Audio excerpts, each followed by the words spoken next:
तो जैसा कि आपको पता होगा कि हम लोग यहाँ पे क्लासिफिकेशन ऑफ एलिमेंट्स पढ़ रहे थे, तो केमिस्ट्री के इस चैप्टर में हम लोग लगभग कहाँ तक पहुँच चुके थे?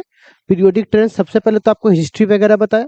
हिस्ट्री वगैरह बताने के बाद हमने आपको क्या बताया? कॉन्फ़िगरेशन क्या होता है। उसके बाद कॉन्फ़िगरेशन बताने के बाद आपको पीरियड वोरियड नोमेनक्लेचर ये सब लिखाना सीखा। फिर हम लोग ट्रेंड से पहुंच गए। ट्रेंड्स के बाद कहाँ पहुंच गए? एटॉमिक रेडियाई में भी कई तरह के रेडिएशन था। तो अब सबसे पहले देखते कई तरह के रेडियाई में कौन कौन था। तो आज इसका जो टॉपिक है इसमें एटॉमिक रेडियस हम लोग निकालेंगे। एटॉमिक साइज का ये पहला क्लास है, मतलब ठीक है, ओके। तो ये तो हम लोग देख चुके थे पहले ही। तो इस वाले में अलग अलग साइज था। फिर इसमें हमने ये वाली कहानी देखी कि कैसे इसमें यहाँ से लेकर यहाँ तक एक दूरी होती है, इलेक्ट्रॉन फिक्स नहीं होता, इसीलिए हम लोग इलेक्ट्रॉन की पोजीशन फिक्स नहीं होती। फिर देखा कि यहाँ पे अलग अलग पाथ होता है। तो ये सब चीज़ें मिला करके हमने ये जाना कि सिंगल एटम का साइज निकालना संभव नहीं है। तो हमने कौन से एटम का सहारा लिया? दो, वो भी कौन से बॉन्ड के लिए? सिंगल बॉन्ड के लिए। कौन से बॉन्ड के लिए? सिंगल बॉन्ड के लिए। फिर हमने यहाँ पर जाना कि टाइप्स में सबसे पहले कौन सा देखा? कोवैलेंट। और आज कौन कौन सा देखेंगे? मेटालिक, वंडरवार और आयनिक। ये हम तीनों आज देखेंगे हम लोग, ठीक है। तो सबसे पहली बात, कोवैलेंट बॉन्ड क्या है? तो यहाँ पे एक जैसे के बीच में जो बने, यहाँ पर D/2, और अगर अलग अलग होगा तो इलेक्ट्रोनेगेटिविटी के हिसाब से तो फिर ये वाला था, ठीक। और आज जो हम लोग पढ़ने जा रहे हैं वो है बुआ types of atomic radii. Covalent के बाद जो 3 गो बच जाता है उसको पढ़ना है। तो उसमें से सबसे पहले जो चीज है उसका नाम क्या है बुआ? Metallic radius. कहिएगा ये मेटालिक रेडियस क्या होता है, जरा समझाइए हमको। चलो मैं आपको समझाता हूँ। प्यारे बच्चों, कोवैलेंट क्या होता है समझ में आए? एक आता है, दूसरा आता है और एक दूसरे के ऊपर ओवरलैप कर देता है। ओवर मतलब थोड़ा सा मिक्स हो जाना। थोड़ा सा क्या हो गया? मिक्स। ये देखो मेरा हाथ आया, यहाँ पर हाथ आया और आपस में मिक्स हो गया थोड़ा सा। अब देखो कुछ पार्ट आपको नहीं दिख रहा होगा, इधर से देखोगे तो इधर का नहीं दिखेगा, इधर से देखोगे तो इधर का नहीं दिखेगा। तो आपस में थोड़ा सा मिक्स हो गया, इसको बोलते हैं ओवरलैपिंग। क्या बोलते हैं? ओवरलैपिंग। अब क्या होता है, मैंने बात किया यहाँ पर मेटल। किसकी बात किया? मेटल। तो ये जो ग्लास है, बताइए ये ग्लास मेटल है कि नहीं? ये बिल्कुल मेटल है ना। क्या है बुआ? ये मेटल है, ठीक है। तो अब क्या होता है, मेटल का मतलब होता है, देखो लिक्विड जो पानी मैंने पिया, पानी के अंदर भी एटम था कि नहीं था? लेकिन उसको मैंने पी लिया। हवा के अंदर भी एटम है, उसको मैंने सांस में ले लिया। लेकिन क्या हम इसको पी सकते हैं क्या, लोहा को? क्योंकि इसके अंदर भी एटमे है। उसका एटम आपस में लूज बॉन्ड है। लूज मतलब थोड़ा सा दूरदार। लेकिन जो मेटल है इसका एटम आपस में क्या होता है? एकदम पास पास। ओवरलैप नहीं हुआ, ध्यान से सुन लो। ओवरलैप मतलब क्या हुआ? ऐसे हो गया। इसमें क्या है? एकदम पास पास है। तो आप देखो क्या ओवरलैप कर रहे हैं? क्या ओवरलैप नहीं कर रहे हैं, एक दूसरे को कस के बगल में, एकदम थोड़ा सा भी स्पेस नहीं है, ठीक है। तो यहां पर क्या होता है, एक एटम ये हुआ, ठीक है। अब देखो एक एटम ये हुआ, एक एटम ये हुआ, एक एटम ये हुआ। तो सब आपस में बहुत क्लोजली है कि नहीं? सो बताइए, पैक्ट, बहुत क्लोजली पैक्ट है। देखो ये ओवरलैप है, ये कोवैलेंट बॉन्ड में ओवरलैप है। तो ये किसके लिए था? कोवैलेंट, पिछलका वाले में। और इसमें ओवरलैप नहीं है, बल्कि आपस में बहुत क्या है? बहुत पास पास बैठा हुआ। ओवरलैप अलग चीज हो गया। ओवरलैप मतलब एक दूसरे को ऊपर चढ़ जाना, और एक होता है नहीं बगल में ये पर क्या है? पास पास, ठीक है ना, कोचा के बैठे हुए। मत समझ में आ रहा है? जैसे आप लोग बस में कैसे बैठते हैं, तो एक पैर उठा के बगल पर रख देते हैं, नीचे रखा ना, मर देना नहीं है, तो उसको बोलते हैं ओवरलैप कर दिया। अरे वो क्या होता है, कोचा कोचा के बैठे नहीं, केकरो ऊपर किसी का पैर नहीं है, ठीक है। तो इसमें क्या है, कोचाया हुआ है कि ओवरलैपिंग है?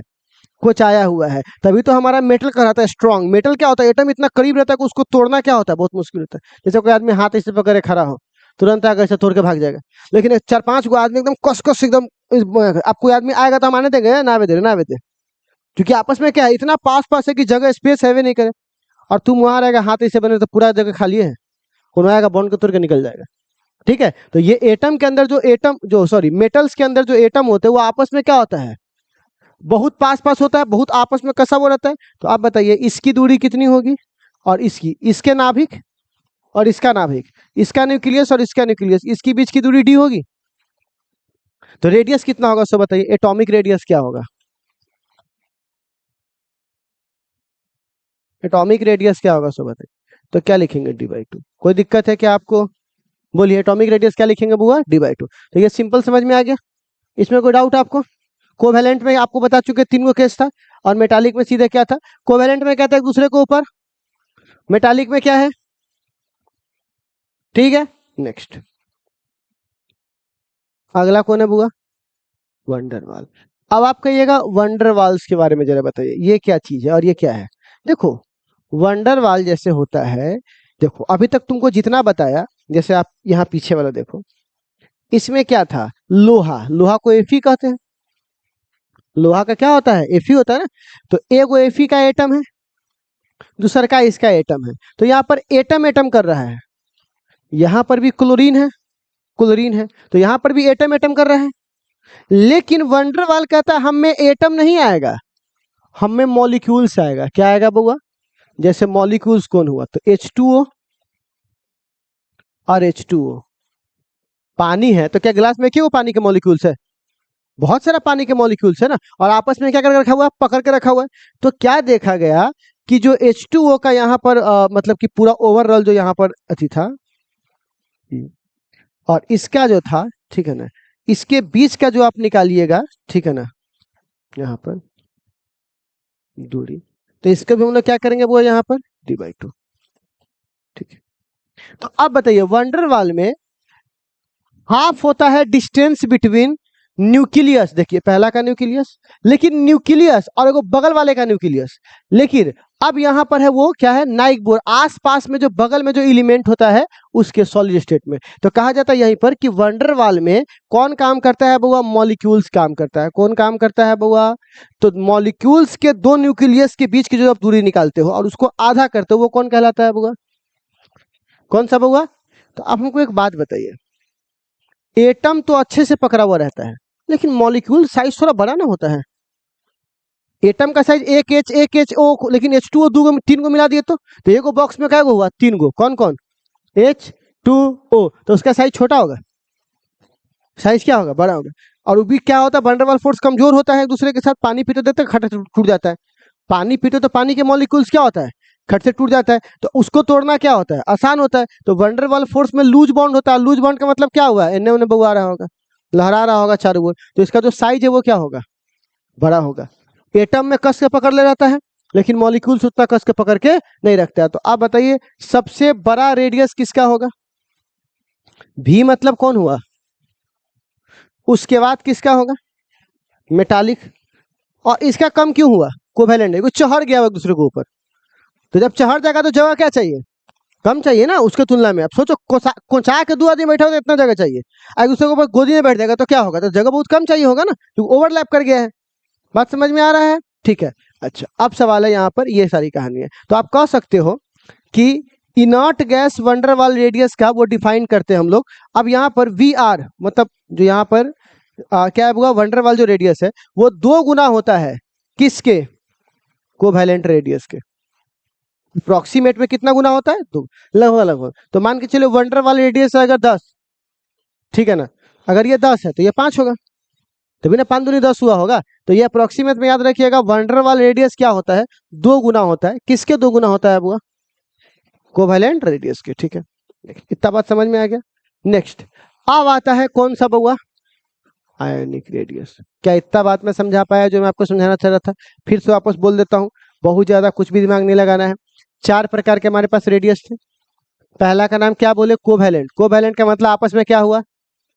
चढ़ा हुआ है। मेटालिक मतलब आपस में बहुत कष्ट पैक्ड है। तीसरा का क्या नाम है? वंडरवाल। वंडरवाल किसी मॉलिक्यूल्स के बीच में लगता है तो थोड़ा सा लूजली होगा। और अब कौन आता है बुआ? अब वो आयंस के ऊपर चीजें डिपेंड करेगी। कैसे डिपेंड करेगी मैं आपको समझाता हूँ, ठीक है ना। आप जरा देखिएगा, ठीक है, होता क्या है, याद है मैंने आपको एटॉमिक रेडियस में पढ़ाया था, ठीक है। अभी मैं समझा ही देता हूँ। केटायन रेडियस, केटायन का मतलब होता है पॉजिटिव चार्ज। पॉजिटिव कैसे बनता है मैं आपको समझाता हूँ, ध्यान से सुनना। जैसे मान लो कि यहाँ पर कार्बन के पास 10 गो प्रोटॉन था और कार्बन के पास 10 गो इलेक्ट्रॉन था, ऐसा था। सपोज करके देखते हैं, तुमने इसमें से एक इलेक्ट्रॉन को भगा दिया, तो पहले 10-10 को जोड़ा बना के बैठल था, लेकिन अब चला गया, इसका मतलब इस पर कितना आ गया? +1। मतलब 9 को तो बिजी है, लेकिन एगो खाली है। क्यों खाली है? क्योंकि तुमने एगो को भगा दिया है। सपोज करो 10 गो आदमी के गांव देहात में शादी हो जाए और एगो भग जाए, तो गांव में क्या गो आदमी आपको मारा रह गया? एगो। इसका मतलब कि उसका जगह भी खाली है। अच्छा, 2 गो भाग जाए तो, 3 गो भाग जाए तो, 3 गो। तो इस तरह से है। तो ये इसको बोलते हैं भाग जाना। क्या बोलते हैं इसको? कौन भाग गया? इलेक्ट्रॉन। अब ये जो भागा है इलेक्ट्रॉन, वो कहीं ना कहीं तो जाके गया होगा, सटा होगा। तो मान के चलिए ऑक्सीजन है, इसके पास 8 गो प्रोटॉन था और 8 गो क्या है? इलेक्ट्रॉन। अब इस पे चढ़ गया तो अब इस पे माइनस कहलाएगा। तो इसको बोलेंगे केटायन। क्या बोलेंगे बुआ? और माइनस वाले को क्या बोलेंगे? एनायन। केटायन किसको बोलते हैं? जिससे इलेक्ट्रॉन को निकाल लिया गया हो। अच्छा, एनायन किसको बोलेंगे? जिस पे इलेक्ट्रॉन डाल दिया गया। बात समझ में आ रहा है मैं क्या बोल रहा हूँ? फिर से बोलिएगा, केटायन किसको बोलते हैं? तो यहाँ पे बोल सकते हैं क्या केटायन किसको बोलते हैं? तो बोल सकते हैं इलेक्ट्रॉन रिमूव्ड। रिमूव मतलब हटा देना। और एनायन किसको बोलते हैं? इलेक्ट्रॉन। इलेक्ट्रॉन को हटा दो तो क्या कहलाएगा? और डाल दोगे तो जब हटाओगे तो क्या लगेगा? Plus plus plus plus plus. और रखोगे तो बताओ इस पर से कितने इलेक्ट्रॉन हटाए गए हैं? इस पर से, इस पर से, इस पर से, इस पर से, इस पे कितने रखे गए? इस पे, इस पे, इस पे। समझ में आ गया? तो केटायन एनायन किसे कहते हैं? समझ में आ गया। अब तुम सपोज करके देखो, पहले 10 इलेक्ट्रॉन था, सॉरी 10 प्रोटॉन था सेंटर पर और 10 को घेरले था। याद आया? तो हमको एक पर बल लग रहा था, तो 10 को मेरा बीच में हुआ और 9 गो मिलकर के रोकने वाला 10वां को कि तू ना आ, हम खींचने वाले कि तू आ। बात सब कुछ सही चल रहा था। हमने इसमें से 1 गो इलेक्ट्रॉन निकाल लिया, मतलब ये 2 गो इलेक्ट्रॉन निकाल लिया। कितने इलेक्ट्रॉन निकाल लिया? अब जब 2 गो इलेक्ट्रॉन निकाल लिया तो अब रोकने वाला पहले 9 गो था, बोलिए, आज 2 गो और को भगा दिए वहां से, तो अब रोकने वाला कै गो हो गया? 7 गो। तो अट्रैक्शन वाला जो फोर्स है वो क्या होगा? नाभिक खींचेगा ना। और जो अट्रैक्शन वाला फोर्स बढ़ता है उसी को तो हम जेड इफेक्टिव बोलते हैं। क्या बोलते हैं बुआ? तो जेड इफेक्टिव से क्या बात पता चला? पॉजिटिव चार्ज अगर अगर तुम केटायन करोगे, क्या करोगे? मतलब तुम्हारा जेड इफेक्टिव बढ़ रहा है, और तुम उससे माइनस ला के रखोगे तो मतलब रोकने वाला की संख्या और बढ़ रहा है, तो वो वैल्यू क्या होगा? घटेगा। तो निगेटिव रखोगे तो वैल्यू क्या होगा? और पॉजिटिव रखोगे तो वैल्यू क्या होगा? इतनी बात समझ में आ रही है? अब यहाँ पर आप बताइए, तो अब मैं आपसे एक सवाल पूछूंगा। एक हमारे पास यहाँ पर क्या है बुआ? Mg। अच्छा, और एक हमारे पास क्या है? मैग्नीशियम। Mg को मैग्नीशियम बोलते हैं ना। बताइए तो मैग्नीशियम का एटॉमिक नंबर क्या है? 12।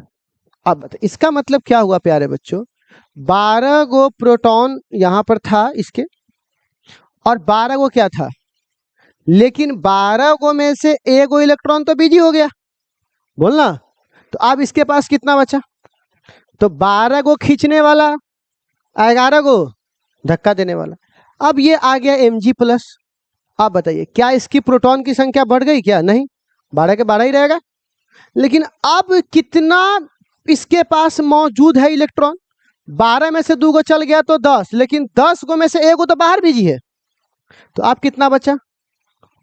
तो आप बताइए जेड इफेक्टिव किसका ज्यादा होगा? जेड इफेक्टिव किसका ज्यादा होगा? इसका ना होगा। इफेक्टिव मतलब कौन बल मजबूत है? ये इसका, इसको 12 को आदमी खींचने वाला, 9 को रोकने वाला है। और इसको क्या खींचने वाला है? रोकने वाला क्या है? तो कौन मजबूत होगा? ये वाला ना, क्योंकि इसको 9 को रोकने वाला और इसको कौन रोकने वाला है बुआ? 11 को। समझ में आ रहा है? तो कौन मजबूत हुआ? किसका फोर्स मजबूत हुआ? किसका? Mg+2+ किसका बुआ? तो आप एक बात बताइए, आप मेरी बात सुनना। कोई आदमी वो दूर पे खड़ा है और हम उसको कस के खींच रहे हैं, तो वो मेरी तरफ आना चाहेगा, तो उसका जो रेडियस था वो बढ़ेगा या कमेगा?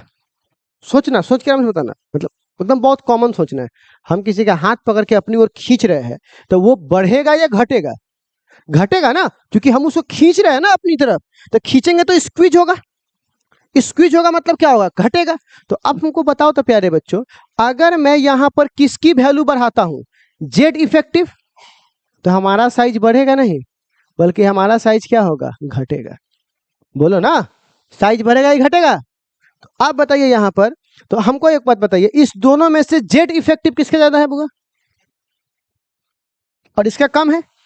लेकिन अब बताइए साइज किससे ज्यादा है, साइज mg का, क्योंकि उसको कम बल खींचने वाला है अंदर की ओर, और इसका साइज ज्यादा होगा, इसका साइज कम ना हो जाएगा, क्योंकि बल ज्यादा तो साइज कम। तो इससे क्या पता चला, जेड इफेक्टिव जिसका ज्यादा होगा उसका क्या ज्यादा होगा और उसका साइज क्या होगा।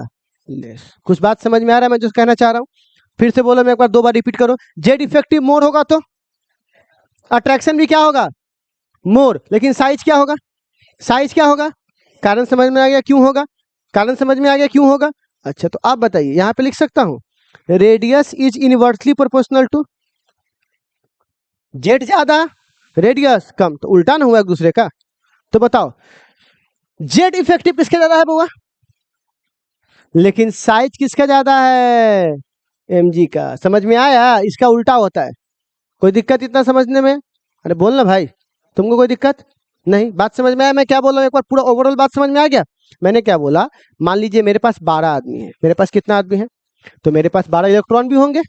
12 इलेक्ट्रॉन में से मैंने एक इलेक्ट्रॉन को तो पहले बाहर हटा दिया, तो 11 को मेरा बचा हुआ है मेरा विरोध करने वाला। अगर मैं 2 को और उठा के बाहर फेंक दूं तो मतलब 2 इलेक्ट्रॉन तो चला गया, तो मेरे पे 2 प्लस आ गया। तो आप बताइए, आप उसको खींचना मेरे लिए आसान होगा ना, क्योंकि पहले 11 का आदमी मिलकर हमारा विरोध कर रहा था, 12 को थे तो हम, और आप कितना कर रहा है 9 को, तो मेरे लिए खींचना आसान होगा। तो हम उसको खींचेंगे आसानी से, तो मेरा जेड इफेक्टिव, मेरा फोर्स क्या हो जाएगा, बढ़ जाएगा, और शील्डिंग घट जाएगा। शील्डिंग मतलब जो इलेक्ट्रॉन लगा रहा था, शील्डिंग क्या हो जाएगा, जेड इफेक्टिव बढ़ जाएगा, और रेडियस कम, क्योंकि मैं खींच रहा हूं ना उसको रस्सी पकड़ के अपनी ओर, तो रेडियस क्या हो जाएगा, सिकुड़ेगा। इतना बात समझने में कोई दिक्कत, तो क्या मैंने यही बात यहाँ लिखा है ना, पॉजिटिव चार्ज अगर बढ़ जाएगा मतलब पॉजिटिव आयंस बढ़ जाएंगे, तो जेड इफेक्टिव भी क्या होगा, अट्रैक्शन भी क्या होगा, लेकिन ये सब बढ़ने से साइज क्या हो जाएगा। ऑब्जेक्टिव समझ में आ रहा है कैसे बनेगा। अब उस पर चलिए, अब एनायन आ गया।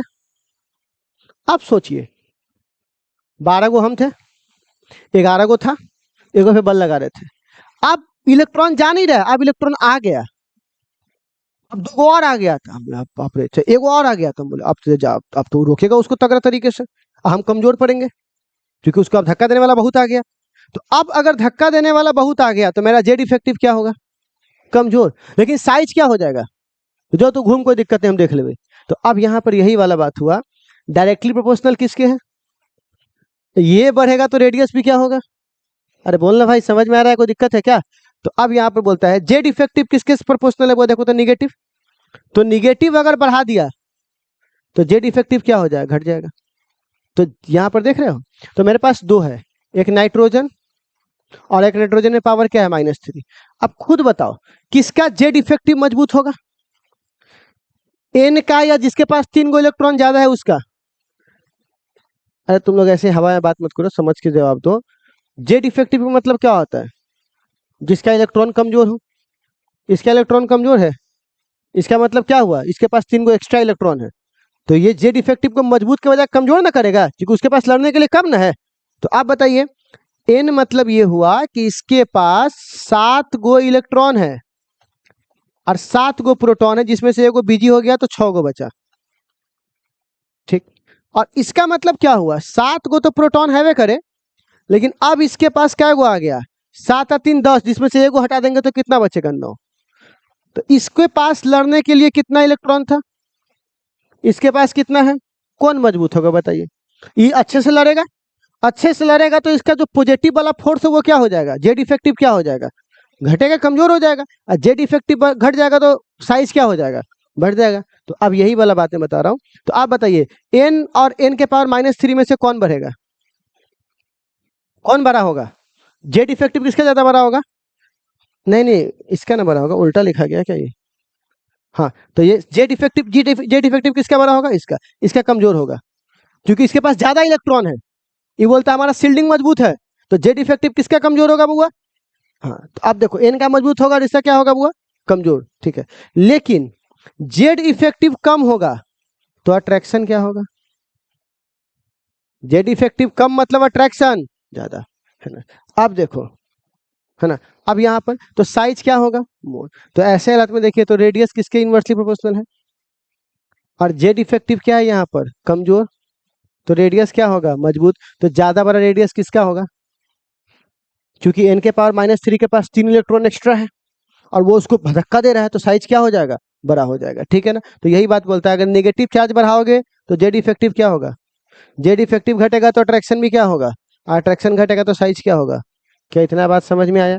तो इससे आपको क्या पता चला, इससे पता ये चला पॉजिटिव रहेगा, सुन ले मेरी बात, पॉजिटिव रहेगा तो जेड इफेक्टिव बढ़ेगा, साइज निगेटिव रहेगा तो जेड इफेक्टिव, लेकिन साइज, इतना बात समझ में आया, कोई दिक्कत। अगर आ गया है तो इस पर एक न्यूमेरिकल बना के दिखाओ। न्यूमेरिकल ये है, एफई ऑर्डर बताना है। पहला वाला में बताओ तो किसका रेडियस बड़ा है, पहले पहले ये देखो जेड इफेक्टिव किसका बड़ा होगा, जिसके पास प्लस ज्यादा होगा।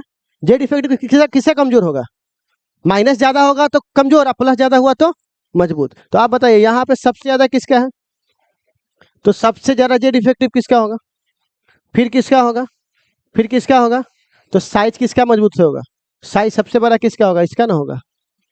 फिर क्योंकि जिसका मजबूत तो उसका वो कमजोर होगा रेडियस। अच्छा, इसमें तो रेडियस उल्टा हो जाएगा, कोई दिक्कत। तो क्या इस तरह से तुम इसका बना सकते हो प्लस वाले का, इसमें दो गो प्लस है, इसमें कौन है 5, इसमें क्या है 7, तो कौन स्ट्रांग होगा जेड इफेक्टिव में, 7 को वाला, लेकिन रेडियस में क्या हो जाएगा कमजोर, क्योंकि 7 को आदमी मिलकर किसी को खींचेगा तो उसका रेडियस सुकड़ ना जाएगा। तो आप बताइए जेड इफेक्टिव किसका ज्यादा है होगा, लेकिन और रेडियस किसका है, कोई दिक्कत। अच्छा, माइनस वाले में देखो यहाँ उल्टा चलता है, प्लस वाला सपोर्टर तो माइनस वाला विरोधी। तो अब बताओ सबसे ज्यादा जेड इफेक्टिव किसका होगा होगा, क्योंकि यहाँ तो माइनस आ गया, माइनस वाला प्लस को बड़ी मार मारेगा कि तुम कहे आया था। तो अब इसका जेड इफेक्टिव ज्यादा है तो रेडियस कमजोर ना हो जाएगा इसका, तो सबसे बड़ा रेडियस किसका होगा। फिर इतना बात समझ में आ गया आपको, कोई दिक्कत। तो अब यहाँ पर आप एक चीज नोटिस कर लीजिएगा प्यारे बच्चों, ठीक है ना, नोटिस क्या कीजिएगा कि तो ये आपका क्वेश्चन में घर के लिए दे दूं, ये जो बाकी बचा हुआ बना लीजिएगा, इसमें से ढूंढ लीजिएगा, कोई दिक्कत है क्या इसमें, नहीं। आपको नहीं लग रहा है जो केटायन है उसका रेडियस से ज्यादा बड़ा किसका होगा, न्यूट्रल का रेडियस, ये बात तो हमको अभी बतावे कि है ना, इसका रेडियस ज्यादा होगा किसके तुलना में, इसके तुलना में, क्योंकि इसका जेड इफेक्टिव ज्यादा होता है और इसका जेड इफेक्टिव कम। अच्छा, लेकिन एनायन, एनायन वाले का रेडियस ज्यादा होगा किससे, क्योंकि यहाँ पे माइनस ज्यादा होगा तो उसको प्रेफरेंस देगा कि जो जो तू बड़ा हो कोई दिक्कत ना हो, हम संभाल लेने का के, ठीक। तो ये यहाँ पर ज्यादा बड़ा होगा। और अगर आप तीनों को मिलाइएगा तो सबसे ज्यादा किसका होता है, माइनस वाले का, फिर किसका होता है, फिर किसका होता है। तो आप जरा बताइए, अगर मैं मान के चलूं n प्लस n और n माइनस, मान लो मैं एक हाइपोथेटिकल एग्जांपल लेता हूं, तो ऐसे हालात में आप बताइए सबसे ज्यादा जेड इफेक्टिव, ज्यादा तगड़ा फोर्स सेंटर पे कौन लगाने वाला है, प्लस वाला, क्योंकि उसका प्लस ज्यादा। सबसे कमजोर, तो सबसे कमजोर जो ज्यादा बल लगाएगा वो सुखरेगा। तो बताइए सबसे ज्यादा रेडियस किसका होगा, माइनस वाले का, फिर न्यूट्रल का, फिर इसका। क्या इतना बात मैं आपको समझा पाया, इसमें कोई डाउट है, कोई दिक्कत है तो मैं बता दीजिए। क्या ये वाला बात आपको समझ में आया, पर आज हमको इतना ही बताना था, क्या इतना वाला बात आपको समझ में आया, मैं फिर से एक बार रिपीट करवा दूं आपको। चलिए देखिए यहाँ पे, ठीक है ना, तो हम लोग यहाँ पर क्या कर रहे हैं, मेटालिक रेडियस क्या है तो बता चुका हूं, दो मेटल आपस में क्या होते हैं, क्लोज क्लोज। अब कोवेलेंट में आपस में क्या होते हैं, इसमें क्या रहते हैं, क्लोज क्लोज, निकाल दिए d/2, ठीक। नेक्स्ट अगला कौन है बुआ, वंडरवाल, किसके बीच में लगता है, मॉलिक्यूल्स, किसके बीच है बुआ, मॉलिक्यूल्स। और मॉलिक्यूल से तो थोड़ा सा साइज उसका क्या होता है, बड़ा बड़ा होता है, तो सबसे बड़ा कौन होगा, वंडरवाल। उसके बाद बड़ा कौन होगा, मेटालिक के बाद कोवेलेंट। समझ में आ रहा है इतना। अच्छा, आपको नहीं लग रहा है कि वंडरवाल रेडियस 2 गुना किसके होगा, कोवेलेंट के। अब हमारे पास कौन सा रेडियस आता है बुआ, आयोनिक। आयोनिक कितने प्रकार के होते हैं, कौन कौन, केटायन, और केटायन से क्या समझते हो, देने वाला, इलेक्ट्रॉन देने वाला। एनायन मतलब लेने वाला। अगर इलेक्ट्रॉन दिया मतलब तुमने फोर्स को कम मजबूत कर दिया, विरोध करने वाला को हटा दिया, मतलब प्लस सेंटर वाला क्या बन गया, मतलब जेड इफेक्टिव मजबूत बन गया, बोल रहे हो, प्लस देने से जेड इफेक्टिव, लेकिन रेडियस क्योंकि ज्यादा मजबूती से खींचोगे तो क्या हो जाएगा, कम जाएगा। अच्छा इसमें निगेटिव दोगे तो जेड इफेक्टिव, लेकिन रेडियस, ए बंद करो। इतना बात समझ में आ गया आप लोगों को? तो क्या इतना कहानी समझने में कोई दिक्कत है क्या प्यारे बच्चों? इसको थोड़ा बंद कर दो, बंद कर दो, बंद कर दो ना, पूरा बंद कर दो ना पूरा। अभी थोड़ा देर रुक जाओ, कट गया लाइट, तो क्या करना है, तो झलक दिखाना। अच्छा तो इतनी बात आपको समझ में आया प्यारे बच्चों? तो ये आपको मैंने क्या बोला, पॉजिटिव चार्ज, जेड इफेक्टिव, ये 5 मिनट घर पे रिवीजन कर लोगे, पूरी की पूरी कहानी आपको समझ में आ जाएगी। क्या आपको समझने में कोई दिक्कत है क्या? एकदम सिंपल सी बात मैंने बता दिया, सेंटर पर रहेगा, बाहर वाले को खींचेगा, बाहर वाले को धक्का देगा, ठीक है ना। चलिए इसको शिल्डिंग में तो पूछ सकता है, पॉजिटिव ज्यादा मतलब शिल्डिंग कमजोर, क्योंकि माइनस भाग गया, और निगेटिव ज्यादा मतलब शिल्डिंग मजबूत। क्लियर है? ठीक है। और इसके बाद हमारे पास क्या हो गया, एक प्यारा सा क्वेश्चन आ गया। ठीक, तो क्या इतना बात केमिस्ट्री में समझ में आया? तो आज की क्लास में हम लोगों ने कौन सा सीखा कि एटॉमिक रेडियस कब बड़ा होता है और एटॉमिक रेडियस कब छोटा होता है। कितने प्रकार के रेडियस होते हैं? 4, चारों के नाम मैंने आपको बता दिए। कोवेलेंट बता दिया, कोवेलेंट के बाद कौन सा हुआ, मेटालिक, मेटालिक के बाद कौन सा, वंडरवाल, वंडरवाल के बाद आयनिक में भी आपको पूरा प्रक्रिया बता दिया। तो आज की क्लास आपको समझ में आई?